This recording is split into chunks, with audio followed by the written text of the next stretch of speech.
이 시간에 위암에 대해서 말씀드리겠습니다. 위암은 한국 사람의 가장 흔한 암입니다. 5대 암 중에 하나고, 위암의 추세는 점차로 다른 암에 비해서 줄어드는 추세지만은 아직도 한국인 가운데 가장 흔한 암입니다. 왜 한국 사람에게 이렇게 위암이 많은가? 많은 학자들이 연구를 했습니다마는 암의 원인이 식사가 가장 큰 원인인데 비추어 위암도 역시 한국인의 식생활과 관련이 있다고 생각을 합니다. 한국인 식생활이 지금부터 몇십 년 전만 해도 냉장고가 많이 보급되기 전에는 김치나 이런 채소를 소금에 절여서 아주 짜게 먹는 그런 습관이 있었습니다. 그러나 냉장고가 생활화되고 그렇게 하면서 김치를 몇 달씩 이렇게 짜게 담아둘 필요가 없어지면서 점차로 식생활이 개선되고 그에 따라서 한국의 위암도 줄어드는 추세라고 그렇게 봅니다. 그래서 위암의 원인 가운데 가장 중요한 것이 너무 짜게 먹는 것 아닌가 그렇게 생각을 하고, 또한 두 번째로는 박테리아, 헬리코박테리아라는 그 박테리아가 있는데 이 박테리아에 감염이 돼서 그것 때문에 위암이 생긴다고 WHO 세계보건기구에서는 위암의 원인 가운데 헬리코박테리아의 감염을 하나의 원인으로 잡고 있습니다. 여기에 관련된 중요한 역학 연구가 있는데 이것은 일본인들을 대상으로 한 것인데, 일본인이 지금부터 100여 년 전에 하와이의 농장의 일꾼으로 많이 이민을 갔는데, 거기 갈 때 그 하와이에 이민으로 간 1세대 일본인들과 또 일본에 남아있는 일본인들과 질병을 비교해 보니 위암과 식도암은 일본에 남아있는 사람들이 훨씬 더 많이 걸리고, 하와이에 이민 간 일본인들은 식생활이 바뀌다 보니까 위암, 식도암은 감소하는 대신에 유방암이나 대장암, 기타 다른 암들이 많이 생겨난 것으로 이민 그 역학 연구에서 발견이 됐습니다. 그래서 현대 의학자들은 위암이 식생활과 많이 관련이 있다고 생각을 합니다. 위암이 생겨날 때 위암의 증상이 어떤 것들이 있는가? 일반적으로 암의 증상이 생겨나서 그것 때문에 병원을 찾아가서 암을 발견하면은 좀 진행된 경우가 많습니다. 그래서 조기에 아무 증상 없을 때 조기 검진을 해서 발견할 때 대개 아주 초기에 위암을 발견할 수 있습니다.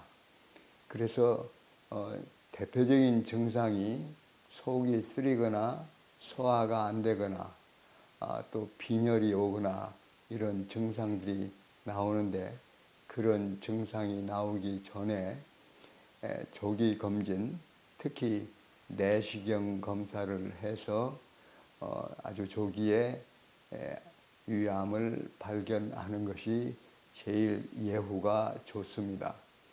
그 위암이 맨 맨 처음에 위막 가운데 제일 안쪽에 있는 막을 점막이라고 하는데, 점막에 국한된 암일 때, 점막이 시작돼서 점막 하층에 침범하지 않았을 때는 아주 조기 암이라고 생각을 하고, 그래서 조직 검사를 해서 위암 세포가 점막에 국한되어 있을 때는 점막과 점막 하층을 식염수로 분리를 시켜서 내시경으로 암을 제거할 수 있습니다.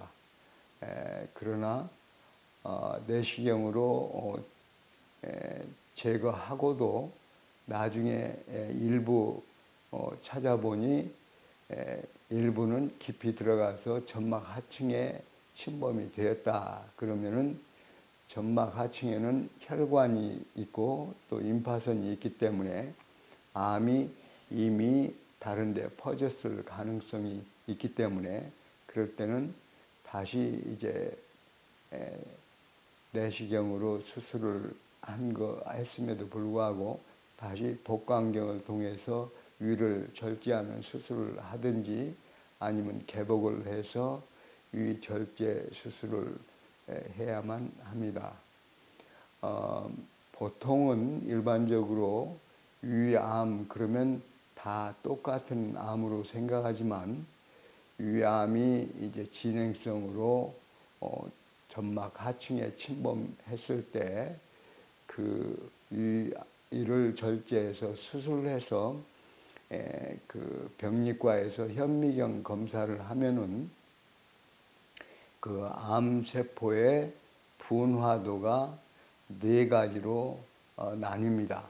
가장 좋은 것이 잘 분화된 세포, well differentiated.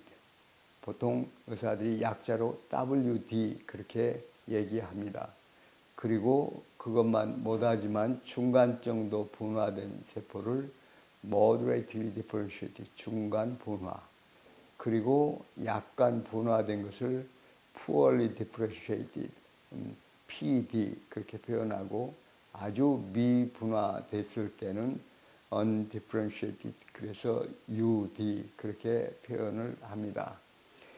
이것이 이렇게 차이가 나는 이유는 우리의 몸에 있는 세포들이 엄마 배에서 탄생해서 가져온 세포가 죽을 때까지 그대로 살아있는 것이 아니라 성장을 해서 늙으면 세포도 죽고 또 새로 생겨나고 그렇게 순환을 하게 되는데, 새로 생겨날 때 비분화 세포로 생겨나고, 그 다음에 약간 분화 단계를 거쳐서 중간 분화, 잘 분화 단계로 성숙해서 또 죽고 생겨나기 때문에, 이 정상적인 세포가 발전하는 분화되는 4단계에서 자기의 암세포가 어느 단계 세포에서 암세포로 왔느냐에 따라서 그 암세포의 성격이 미분화, 약간 분화, 중간 분화, 잘 분화 이렇게 4등급으로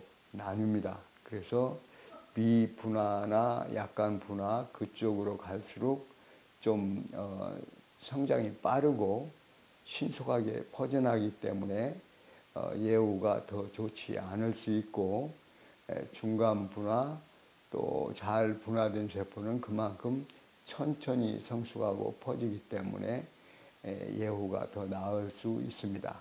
일반적으로는 나이가 어려서 암에 걸릴수록 중간 분화 이하, 그러니까 약간 분화나 미분화가 더 많고, 또 60, 70 이렇게 나이가 많은 다음에 위암이 걸렸을 때는 일반적으로 중간 분화나 잘 분화된 세포가 더 많은 걸로 알려져 있습니다. 그래서 그 암을 진단받은 분은 내가 위암을 진단받았다 그러면은 정확하게 병리 검사에서 내 세포의 분화도가 어떤 것인가를 알아내고 그 결과에 따라서 거기에 맞는 치료를 받도록 해야 됩니다. 위암을 진단하는 방법은 이제 내시경으로 가장 많이 하고 또 어디 퍼졌는가 알기 위해서 CT, MRI, PET-CT 등을 찍을 수 있고 영상 검사로 또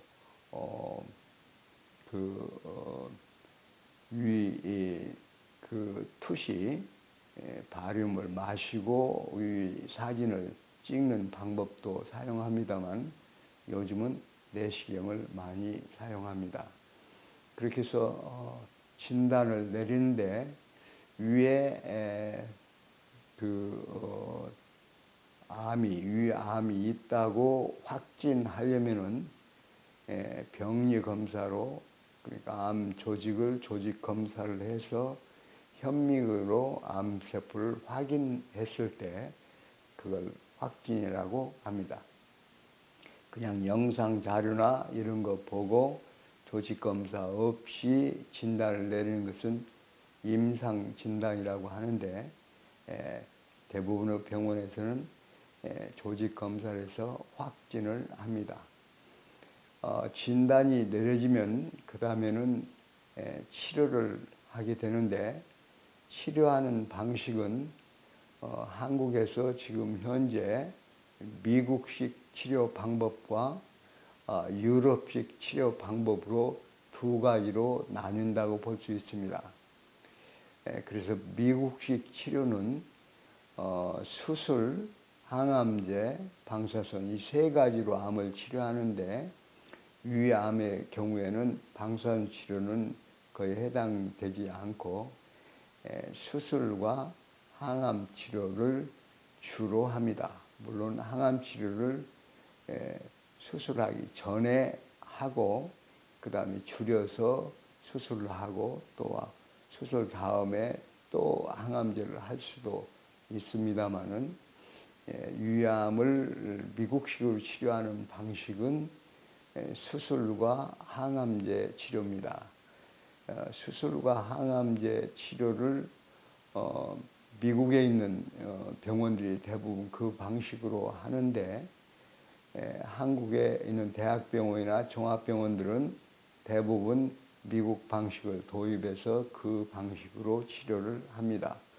또 한국건강보험도 미국식 치료, 위암을 수술하고 항암제 치료하는 것을 암 치료 방법으로 인정하고 유럽식 치료에서 행하는 면역 치료는 건강보험공단에서 돈을 지불하지 않습니다.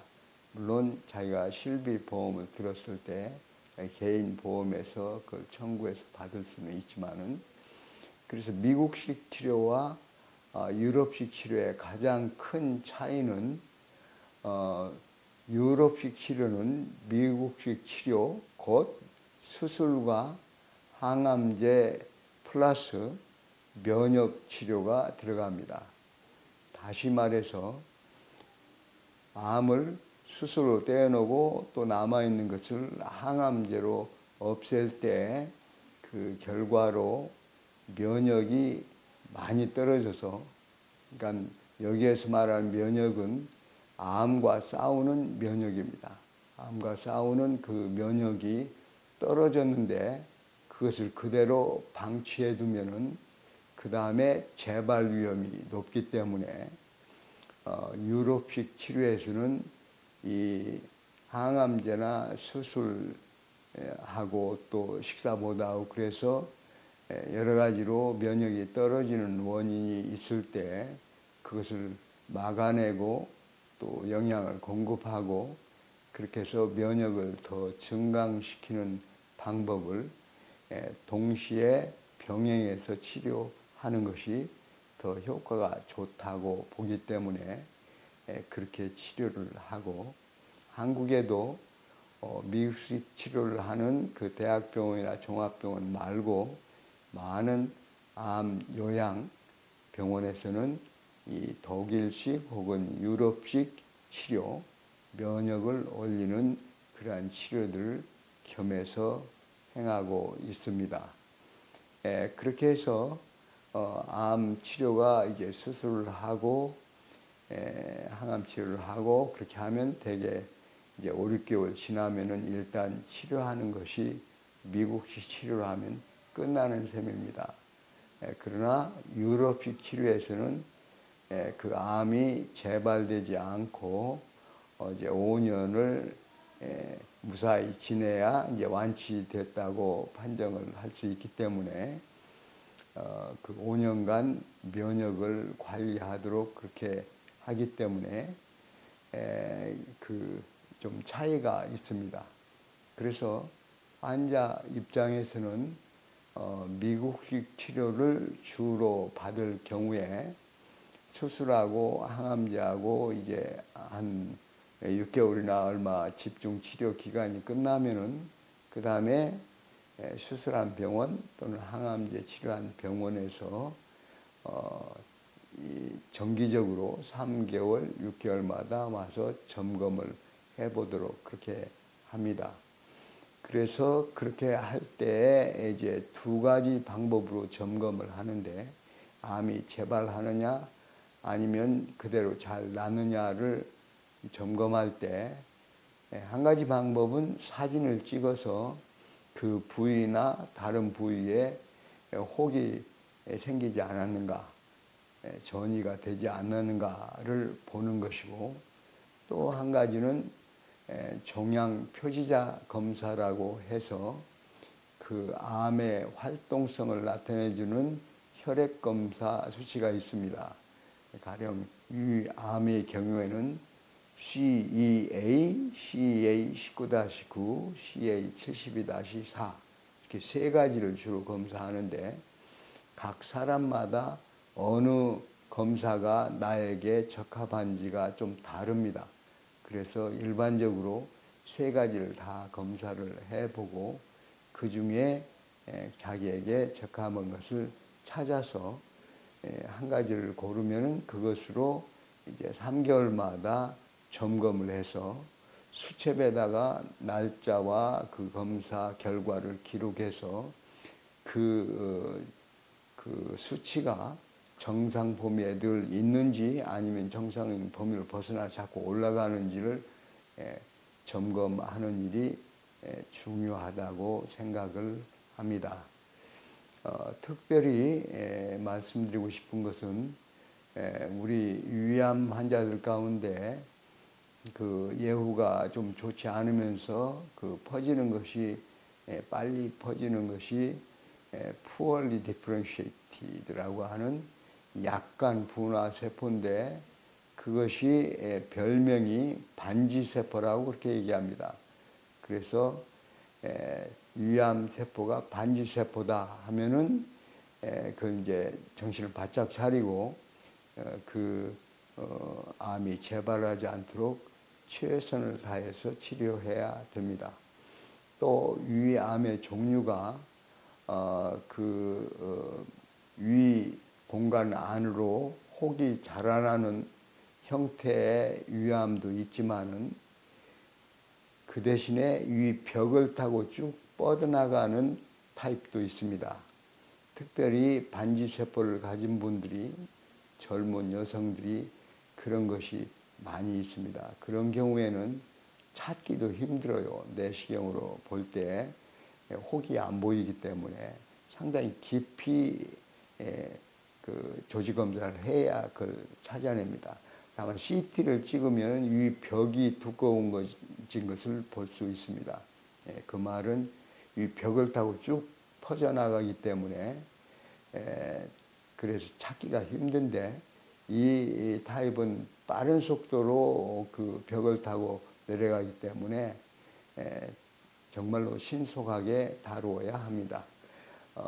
일반적으로 위 안으로 그 혹이 자라는 경우에는 궤양이 생기고 출혈을 하고 속이 쓰리고 그런 증세, 유기양 증세가 많이 나오지만은 그러나 이 벽을 타고 자라는 경우에는 출혈도 없고 속도 쓰리지 않고 그 대신에 이 벽이 두꺼워져서 위가 이제 음식물을 주물러서 죽처럼 만들어야 하는데 그 일을 잘 못합니다. 두꺼워서. 그렇기 때문에 소화가 잘 안 되는 그런 증상 외에는 다른 특이한 증상이 없어서 좀 빨리 발견이 못 되는 경우가 있습니다.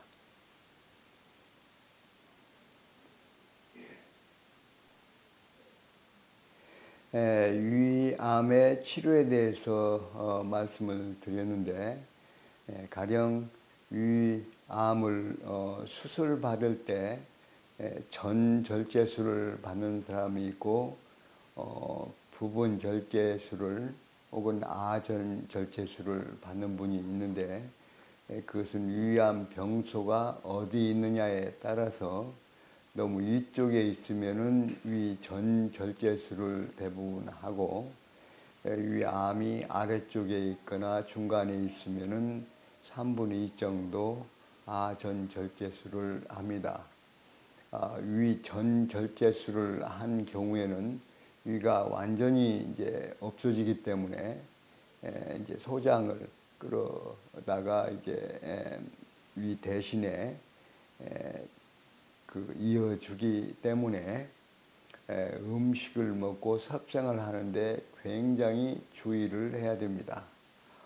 위가 하는 일 가운데 가장 중요한 일이 음식을 주물러서 죽처럼 만드는 것이기 때문에 그렇게 됐을 때 위에 12장으로 나가는 팔로르사고 하는데 분문인가요? 거기 나가는 데 있어서 죽처럼 되면 조금씩 이렇게 나가게 되어 있는데, 위를 수술해서 떼어내면 그런 기능이 없어지기 때문에 그 음식을 섭취할 때 위가 수술하기 전에는 자기가 입에서 대충 씹고 남겨도 위에서 충분히 주물러서 죽같이 만들지만은, 그러나 위 수술을 하고 난 다음에는 그런 기능이 전혀 없기 때문에 보통 식사 때보다 훨씬 더 오랫동안 씹어서 입에서 죽처럼 만들어서 남겨야만 됩니다. 그것을 잘 하지 못하면은 음식이 충분히 씹어지지 않고 죽처럼 되지 않은 것이 12장으로 내려가니까 거기서 소화가 잘 안 되고 설사를 하게 되고 위장 문제가 많이 생겨나기 때문에 그것을 꼭 주의하셔야 되고, 두 번째로는 위가 있을 때는 가령 밥을 국 말아 먹는다, 아니면 물 말아 먹는다, 그렇게 하면은 위에서 물을 먼저 내보내고 그 다음에 나머지가 이제 죽처럼 반죽하는 일을 하는데, 지금 수술을 했을 때는 그 기능이 없습니다. 그냥 밥 먹으면서 물 마시면은 그대로 준비 안 된 채로 나가거든요. 그래서 내려가서 문제를 일으키니까 식사할 때 물을 같이 먹으면 안 됩니다. 음식만 꼭꼭 씹어서 먹고 충분히 2-3시간 지난 다음에 이제 물은 따로 먹도록 주의해야 됩니다. 위암을 수술받은 환자는 한 달쯤 지난 다음부터 이제 항암 치료를 받게 되는데, 항암 치료를 받을 때는 항암제가 이제 표적 치료제가 있고 표준 치료제가 있는데, 표준 치료제는 암세포만 공격하는 약제가 아니고 어떤 세포든지 빨리 분열하는 세포는 다 죽이는 기능이 역할을 하기 때문에, 빨리 분열하는 백혈구나 혹은 머리카락 빠지는 이유는 목은 세포나 혹은 입이 헐고 장이 허는 이유는 거기에 내피 세포들이 2-3일마다 바뀌는 세포들이거든요. 그렇게 빨리 분열한 세포가 이제 항암제에 의해서 같이 죽게 되기 때문에 여러 가지 부작용이 나옵니다. 그리고 백혈구가 이렇게 항암제로 타격을 받으면 면역이 떨어지게 되죠. 그래서 백혈구를 이제 재는데 백혈구 가운데는 그 세균을 담당하는 호중구도 있고 암을 담당하는 T임파구, NK세포도 있는데 대부분 항암제 치료하는 병원에서는 대학병원이나 종합병원에서는 그 호중구를 많이 봅니다. 그래서 그 백혈구 가운데 세균을 담당하는 세포가 너무 내려가면은 이제 그것 때문에 세균 감염을 막을 수가 없어서 암보다도 이제 폐렴이나 이런 거 걸릴 수 있기 때문에 그래서 그 백혈구가 너무 내려가면은 이제 올리는 주사를 주든지 아니면 항암제를 좀 연기했다 하든지 이제 그런 것을 하는데 유럽식 치료를 할 경우 그러니까 면역을 보완하는 치료를 같이 병행하면 대개 그렇게 그 항암제 부작용도 좀 줄어들고 면역이 떨어지는 것도 막아낼 수 있습니다. 그래서 암 환우들이 이 수술을 한 다음에 그 항암제 치료를 받을 때는 꼭 항암제의 부작용을 줄여주고 면역을 보완해주는 그런 그 보완 치료제를 같이 병행하는 것이 좋겠다 그렇게 생각이 듭니다. 암을 다행히 조기에 발견해서 수술을 한 환자들은 다행이지만 그러나 너무 진행이 돼서 수술하는 것이 의미가 없다고 판단을 하면 그 말은 암이 가령 위 벽을 뚫고 옆에 있는 기관에 췌장이나 대장이나 이런 데 퍼졌다든지 다른 기관에 퍼졌다든지 임파선이 이제 그 주변뿐만 아니라 목에 있는 임파선까지 퍼졌다든지 이럴 경우에는 그 수술을 해봐야 의미가 없습니다. 암이 퍼져 있기 때문에. 그래서 수술을 안 하고 이제 치료를 하게 되죠. 그럴 경우에는 이제 항암제 치료가 이제 거의 주가 되는데 항암제 치료를 보통 한국에서는 위암은 표준 치료 1차 뭘 하고 안 들으면 2차는 뭐 하고 이렇게 정해져 있습니다만은 미국에서는 암 세포를 배양해서 거기다 항암제를 이렇게 주어봐서 그 항암제가 잘 듣는 항암제가 무엇인가를 찾아내서 그 항암제를 골라서 합니다. 물론 이제 그렇게 한 결과 그 암치료 전문 잡지에 어떻게 항암제를 쓰니까 위암 환자가 잘 낫더라 하는 것들이 이제 나와 있기 때문에 그런 걸 보고 되게 이제 골라서 합니다만은 한국에서는 그래서 암 환자가 지금 수술을 했어도 마찬가지고 수술 못한 환자는 어떻게든지 항암제 치료를 통해서 이제 암 크기가 줄어들어야 되는데 실컷 한 2개월, 한 3번 정도, 3주마다 이렇게 하면 3번 정도 치료를 하고 나서 이제 사진을 찍어보니까 더 커졌다. 그러면은 효과는 못 보고 고생만 하는 셈이 됩니다. 그래서 수술을 한 다음에는 이제 항암제를 할 때 이게 효과가 있는지 없는지 알 길이 없지만은 수술을 못하고 이제 항암제로 치료할 경우에는 반드시 한 2~5달 항암제 치료를 하고 암 크기가 어떻게 됐는가 또 암 종양 수치가 내려갔는가 그걸 확인하고 그 다음에 계획된 대로 암 크기가 줄어들면은 그 약을 그대로 쓸 거고 만약에 그것이 줄어드는 대신에 더 커졌다 그러면 그 약은 안 듣는 것이니까 다른 약제로 바꿔서 치료를 합니다.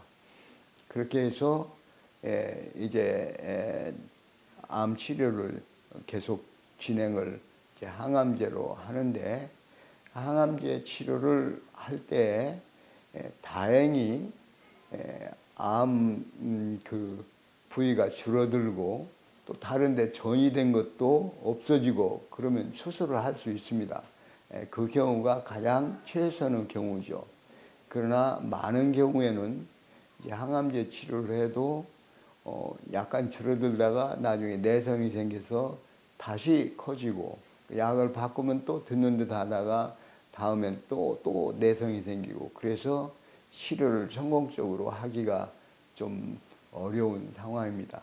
그래서 암을 치료하는 데 있어서, 특별히 위암을 치료할 때 위암을 수술하고 항암제하고 이런 방식으로 치료를 할 때는 완치를 목표로 하지만은, 그러나 수술을 못하고 항암제로 치료할 때는 완치를 목표로 한다기보다는 일반적으로 생명을 연장시키는 차원에서 한다.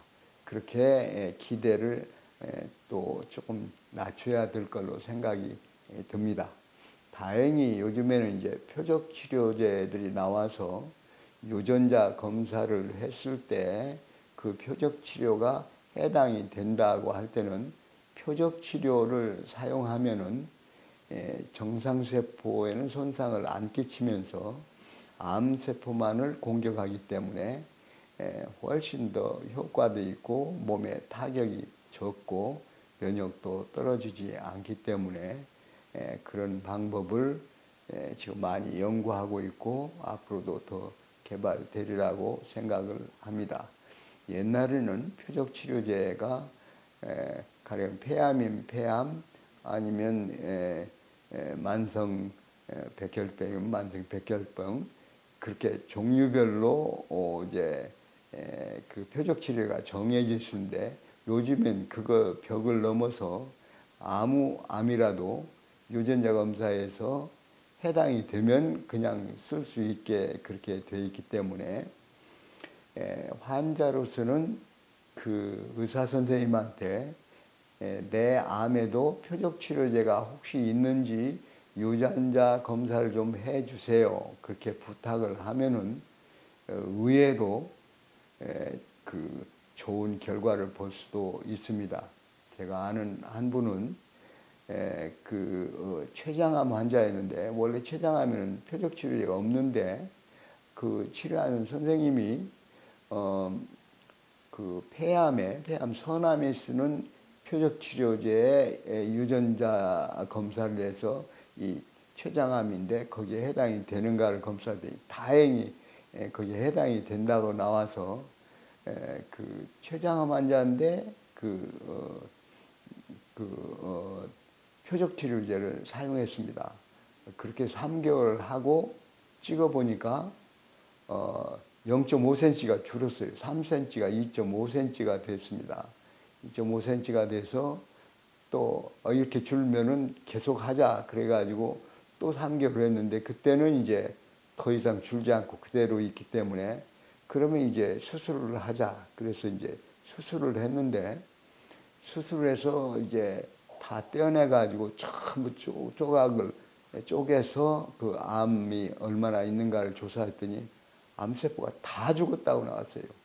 그 표적 치료제에서 암 덩어리는 분명히 있는데, 그러나 그건 죽은 암 조직으로 나와서 얼마나 그분 좋아하는지 모릅니다. 그 의사가, 그러니까 요 병에는 요런 약이 있다 그렇게 생각을 벗겨나서 혹시 다른 그 표적 치료에도 이 환자도 될지 모른다 하고 조금만 생각을 해서 유전자 검사를 해서 다행히 거기에 해당이 된다 그러면은 자기 암의 범위를 벗어나서 항암제 표적 치료를 해주면은 그 환자에게는 죽고 사는 문제입니다.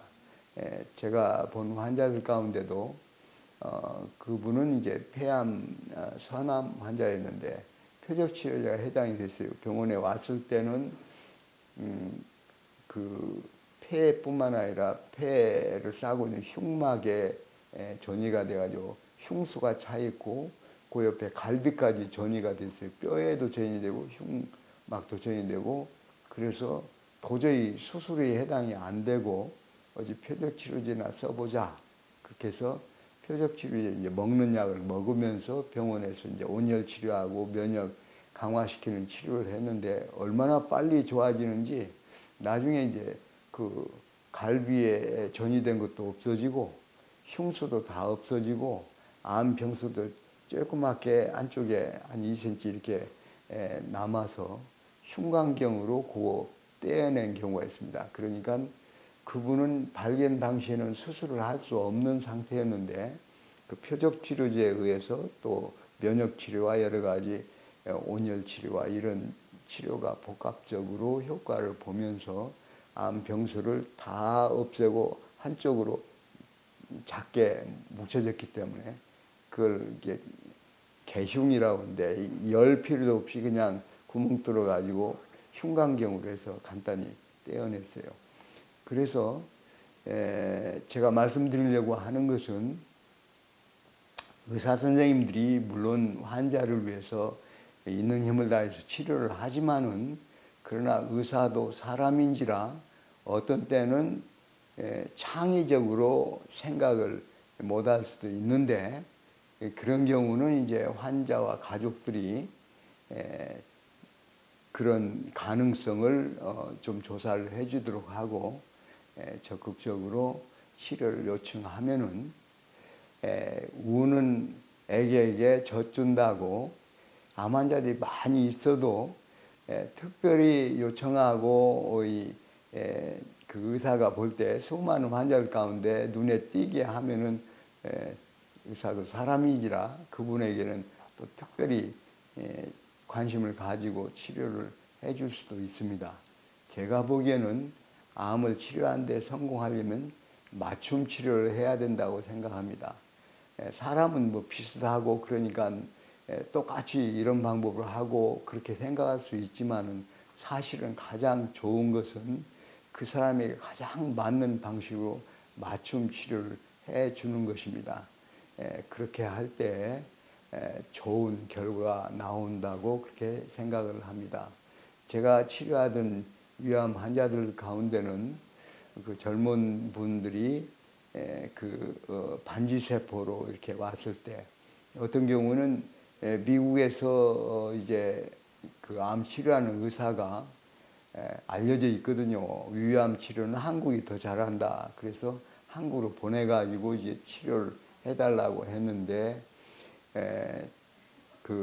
치료를 성공적으로 못한 경우도 있습니다만은 지금은 옛날에 비해서 치료하는 도구들이 가령 암 백신이라든지 또 식품 보조제들 여러 가지 좋은 것들이 나와 있기 때문에 잘 열심히 치료하면 치료에 성공할 수 있습니다.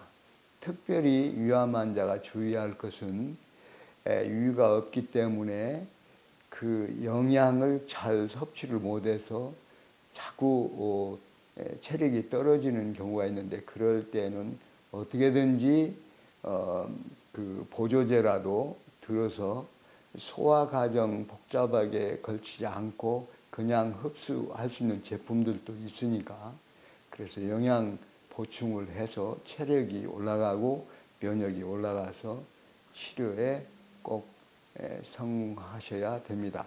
특별히 소화기계통 암에서는 이 문제가 심각합니다. 감사합니다.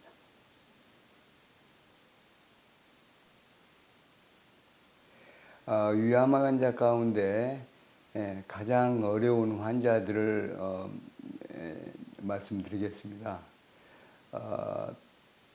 위암 수술을 하기 전에 내시경으로 위암을 확인하고 또 패시트나 MRI 이런 걸 찍어서 다른 기관에 전이 되지 않은 걸 확인하면은 이제 수술을 하게 됩니다. 그런데 수술을 하려고 배를 이제 쬐는데 복부를 쬐면 이제 제일 장 들어가기 전에 나오는 게 복막인데 복막을 열고 보니까 깨알같이 암이 퍼져 있는 경우가 있습니다. 이런 경우는 사진에는 너무 암 덩어리가 작기 때문에 나오지를 않아서 괜찮은 걸로 보이지만은 그때는 꼭 육안으로 확인해야만 복막에 전이 됐는지 안 됐는지를 알게 되기 때문에 그래서 위 수술을 하려고 열었다가 복막에 그냥 깨알같이 쫙 퍼져 있어서 이거 뭐 시간 끌어야 괜히 체력만 떨어지고 하나도 유익이 없다 생각하고 그냥 닫아버려요. 그래서 의사들이 ONC 그렇게 얘기를 합니다. Open and Close. 열었다가 그냥 닫았다. 근데 물론 이제 부모님이 그런 일을 당했을 때 자녀들에게 이거 내가 수술을 떼어내지 못하고 그냥 닫았다 그렇게 얘기를 해도 어떤 경우에는 이제 자녀들이 부모 상심하기 않도록 하기 위해서 수술 잘 됐다고 그렇게 얘기하기도 합니다만은 그러나 위암 환자가 가장 어려운 경우가 제가 보기에는 복막에 전이 된 경우입니다. 그래서 복막에 전이가 되면은 치료하기가 아주 어렵습니다. 왜 그런가 하면은 이제 수술을 못할 경우에 가장 그 대표적인 치료가 항암 치료인데 항암 치료는 혈관을 통해서 암에게 약재가 가야 되는데 그 복막에 깨알처럼 뿌려진 이 암 병소들은 거기에 원래 큰 혈관이 있는 데가 아니기 때문에 암덩어리가 자라면서 혈관을 만들어내거든요. 그래서 신생 혈관들이 생기는데 이게 혈액이 잘 가지를 않습니다. 그래서 항암제로 정맥에다 넣으면 전신을 이제 가는데 복막에 있는 그 암에게 가야 이제 작용을 하는데 잘 가지를 못해요. 그래서 복막에 퍼진 암은 항암제 치료의 가장 어려운 부분이라고 생각합니다. 물론 위암만 복막에 퍼지는 건 아닙니다. 난소암도 자주 퍼지고 대장암도 퍼질 수 있지만은 위암을 이제 설명하다 보니까 복막에 이제 전이 된 그런 환자들이 있어요. 수술할 때까지도 몰랐다가 수술하고 열었다가 보니까 깨알처럼 돼 있어서 그냥 닫는 경우가 있습니다. 그러면 그 복막을 다 걷어내면 되지 않느냐? 암이 있는 거 눈에 보이는 대로 그렇게 생각할 수 있지만은 그러면은 장이 유착이 생기고 제자리에 있지를 못하기 때문에 할 수가 없습니다. 이 그 암이 복막에 전이 됐을 때 가장 큰 문제가 암이 자라면서 이제 유착을 하는 것입니다. 그 옆에 있는 장하고 붙어요. 그러면 장이 이제 입에서 항문까지 되게 9m쯤 되는데 7, 8m의 장이 자유로 이렇게 움직여야만 음식이 지나가면서 자유로 움직여야 되는데 이게 늘어 붙어 있으면은 이게 잘 못 지나갑니다. 그래서 유착이 되면은 이제 막히게 돼요. 장 폐색이 옵니다. 저희가 가장 두려운 환자가 위암 환자가 복막 전이 돼서 장 폐색이 된 경우입니다. 물론 대장암도 또 난소암도 장 폐색이 올 수가 있는데 장 폐색이 되면은 이제 한 군데만 돼 있으면 그걸 이제 째고 다시 이어 붙이고 할 수 있지만 여러 군데 생기면은 수술로 할 수가 없거든요. 그래서 그런 경우가 제일 어려운데 제가 이제 치료 성공한 한 케이스를 말씀을 드리겠습니다. 한 40대 여자였는데 위암인데 장 폐색이 왔어요. 복막 전이가 돼가지고 장 폐색이 와서 장이 딱 막히면 먹지를 못하죠. 그래서 이제 주사를 가지고 살아요. 늘 이제 주사 받침대 가지고 다니면서 주사로 영양을 24시간 계속 맞으면서 다니는데 그분에게 제가 그렇게 제안을 했습니다. 이것을 유착이 풀리려면 그리고 폐색이 이제 도로 장이 열리려면 암 때문에 이게 생긴 거니까 암이 줄어들어야 되는데 항암제를 해도 듣지를 않고 다른 방법이 없으니 이제 비싼 치료지만은 면역 T임파구, NK 세포 이것을 배양해서 넣어주는 치료가 그때 나온 지 얼마 안 됐습니다. 그때는 인뮨셀이라고 했는데 지금은 녹십자 셀이라고 녹십사에서 이제 인수를 했지만은 그때 그분에게 그렇게 했어요. 이걸 한번 해보자. 만약에 그 지금 암과 이 정상세포가 전쟁이 났는데 지금 면역세포를 응원군으로 대량으로 넣어줘 보자, 배양해서. 그러면 혹시 암 덩어리를 줄이면서 이거 풀릴 수 있을 가능성이 있다. 그렇게 해서 한 번에 이제 500만 원짜리 치료를 5번을 연극해서 했습니다. 했는데 다행히 그분이 풀렸어요. 폐색이 유착된 것이 풀리고 폐색이 이제 풀리면서 음식이 이제 대변으로 나갈 수 있게 됐고, 그래서 이제 그 다음에 막 얼마나 기뻐하면서 음식을 이제 못 먹다가 이제 먹고 막 산책을 하고 이렇게 하는 걸 봤는데, 그 후에 뒷소식은 제가 이제 퇴원해서 잘 모릅니다만은, 그래서 면역 치료가 어떤 때는 유일의 희망이 될 수가 있습니다. 그래서 제가 보기에는 그 항암제 치료나 그 현대의학적인 치료와 아울러서 보완 치료, 면역 치료도 상당한 힘을 발휘할 수가 있으니까 너무 빨리 포기하지 말고 희망을 가지고 치료를 끝까지 해보는 것이 좋다고 생각을 합니다. 또 한 분은 그분은 그 미국 교포였는데 임신 말기처럼 이렇게 배가 부어가지고 왔어요. 제가 있던 병원에 입원을 했는데, 그분이 좀 유명 인사였습니다. 무슨 활동을 하는데 좀 유명한 분이에요. 제가 이름을 잊었습니다만은.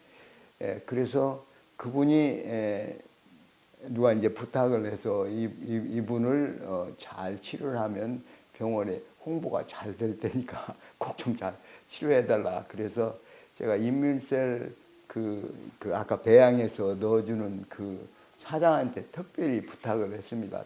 당신도 이제 이거 시작한 지 얼마 안 되는데 홍보가 될 테니까 이 유명 인사니까 좀 무료로 좀 해줘라. 그렇게 해가지고 10번을 해줬습니다. 10번을 해줬는데 그분은 그렇게 얘기를 해요. 배가 이렇게 남사만큼 크고, 그런데 그걸 맞으면은 너무 기운이 나가지고 잠을 못 잔대요. 그날 밤 막 활기가 나가지고 그만큼 민감하게 자기 몸이 느낀다. 그러면서 그분이 저희 그때 그 요양병원에 올 때 이제 한 달 이상 못 버틴다. 먹지도 못하고 주사를 맞아야 되는데 주사 영양 공급하는데 그냥 복수가 많이 차가지고 그래서 그런데 이제 그 10번을 맞으면서 1년을 살아냈어요. 1년 살아내면서 잘 버텼는데 뭐 그거 계속 끊임없이 줄 수는 없으니까 나중에 이제 그걸 중단하고 얼마 안 있어서 이제 생을 마쳤습니다만은, 그래서 그 지금 제가 복수찬 얘기를 했습니다만은 복막에 전이 되면 이제 복수가 차게 되는데, 복수는 두 가지 종류가 있습니다.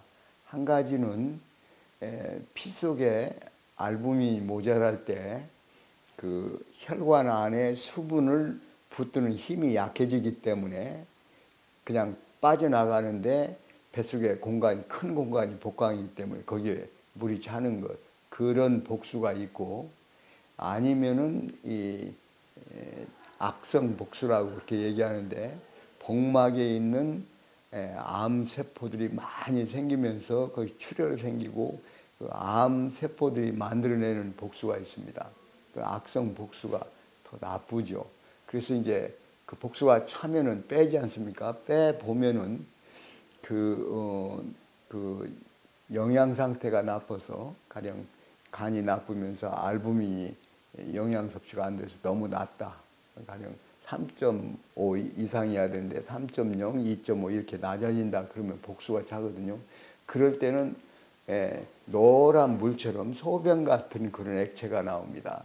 그러면은 이것은 악성 복수는 아니구나 그렇게 생각할 수 있는데, 물론 이제 검사를 해보죠. 거기 암세포 있는가 검사를 해봅니다만은, 그러나 악성 복수일 때는 빨갛게 돼요. 출혈돼 가지고 벌써 색깔이 빨갛고, 그래서 그런 경우가 제일 어려운 경우입니다. 그래서 항암제로 잘 안 되고, 그럴 때 이제 치료하는 방법으로 그 복강 내에다가 이 캐세터라고 해서 철사를 이렇게 넣어가지고 거기에 열을 가하고 또 항암제를 국소적으로 주고 하는 라이팩이라는 치료법이 한국에서는 시행을 하기도 합니다만은, 제가 보기에는 좀 일시적으로 효과가 있어도 결국 오래 가지는 못하는 것 같이 생각이 듭니다. 하여튼 위암을 치료하는 데 있어서 가장 중요한 것은 아무 증상 없을 때 조기 검진을 해서 조기에 발견해서 처리하는 것이 가장 좋은 방법이라고 생각합니다.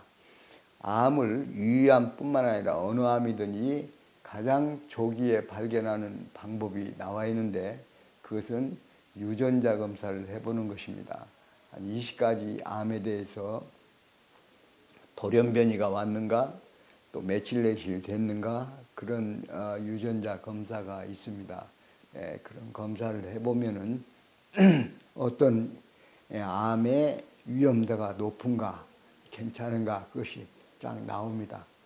그런 검사를 스크린으로 해보고, 그 다음에 거기에 어느 기관에 암 위험이 높다 그러면 그 다음 단계로 거기에 내시경이나 이제 CT를 찍고 이렇게 하면은 더 합리적이지 않을까 그렇게 생각합니다. 아무쪼록 이 암이 안 걸리기를 바라지만은, 안 걸리면 식생활을 바꿔야 됩니다. 이 암의 원인이 식생활이 가장 중요하다고 생각이 들고, 또 헬리코박터에 감염이 돼 있으면은 그것을 항생제로 없앨 수 있거든요. 그렇게 해서 위암 원인을 제거해서 위암에 안 걸리고 건강하게 사시기를 바랍니다. 감사합니다. 이제부터는 위암을 어떻게 예방할 수 있겠는가, 예방하는 방법에 대해서 말씀을 드리겠습니다. 위암을 비롯해서 모든 암은 유전자에 돌연변이가 생기고, 그래서 암세포가 된 다음에 면역세포가 그걸 감시하다가 없애지 못하면 이제 암 환자로 되게 되는데, 사실은 우리 몸에 하루에도 수백 개, 수천 개씩 암세포가 생기거든요. 세포가 많다 보니까 돌연변이도 많이 생기고 암세포도 생겨납니다. 그렇다고 암세포가 우리 몸에 있다고 해서 다 암 환자가 되는 건 아니거든요. 우리 몸에 면역세포들이 있는데 그 세포들이 감시를 하다가 암세포들을 발견해서 없애면은 암 환자가 되지 않습니다. 그래서 면역을 어떻게 키울 것인가 하는 것이 암을 어떻게 예방할 것인가 하고 관계가 있습니다. 면역을 키우기 위해서는 우선 발암물질이 몸에 들어오지 않도록 하는 것이 제일 식생활에서 중요합니다. 암세포가 많이 생기는 그 기전을 대개 발암물질 가운데 그 활성산소가 와서 그것이 들어와서 그 유전자의 돌연변이를 일으킨다고 생각하기 때문에 그 활성산소들을 몸에 많이 섭취 않도록 해야 되는데 사실은 운동을 해도 활성산소가 생기거든요. 다만 활성산소를 없애는 성분이 항산화제인데 항산화 비타민이 비타민 A, C, E가 이제 비타민 가운데 항산화 비타민이라고 하고 그 외에도 수백 가지 파이토 케미컬 그렇게 얘기합니다. 식물에 들어있는 화학 물질. 그러니까 식물의 색깔이나 냄새나 이런 것을 주는 그런 성분들이 파이토 케미컬입니다. 그래서 식물성 섭취를 채소나 과일이나 이런 섭취를 많이 해야만 항산화제가 몸에 많이 있어서 활성산소가 생겨날 때 그걸 효과적으로 막아낼 수 있다고 생각을 합니다. 그래서 우리나라의 그 암 추세도 보면은 우리 한국이 이제 잘 살게 되면서 식생활이 육식 위주로 많이 기름지게 이렇게 되면서 그러면서 암도 많이 생겨났거든요. 그래서 옛날의 식사 방법, 채소, 과일, 곡식류, 견과류 이런 것을 위주로 하는 본래 우리 식사를 많이 해야 되지 않을까 그렇게 생각합니다. 그러나 옛날에 냉장고가 없었을 때 겨울에 먹기 위해서 김치를 짜게 담는 그런 식으로 하지 말고 조금 더 싱겁게 소금을 덜 넣고 특별히 젓갈을 김치에 넣는 것은 아주 좋지 않습니다. 단백질의 아민 성분하고 질소 성분 이것이 합쳐가지고 니트로삼이 생기기 때문에 그래서 제 생각에는 우리 한국인들이 그 습성 가운데 김치 담을 때 젓갈을 안 넣었으면 좋겠어요. 단백질이 거기 들어가지 않고 과일로 이렇게 해서 또 생강 이런 거 마늘 이런 거 넣으면 충분히 맛있게 담을 수 있거든요. 그렇게 해서 식생활을 개선을 하고 또 조기 진단하기 위해서 정기적으로 검진을 하고 그렇게 해서 아주 조기에 발견하고 아니면 암을 예방하고 그래서 암 고생 안 하고 사셨으면 좋겠습니다.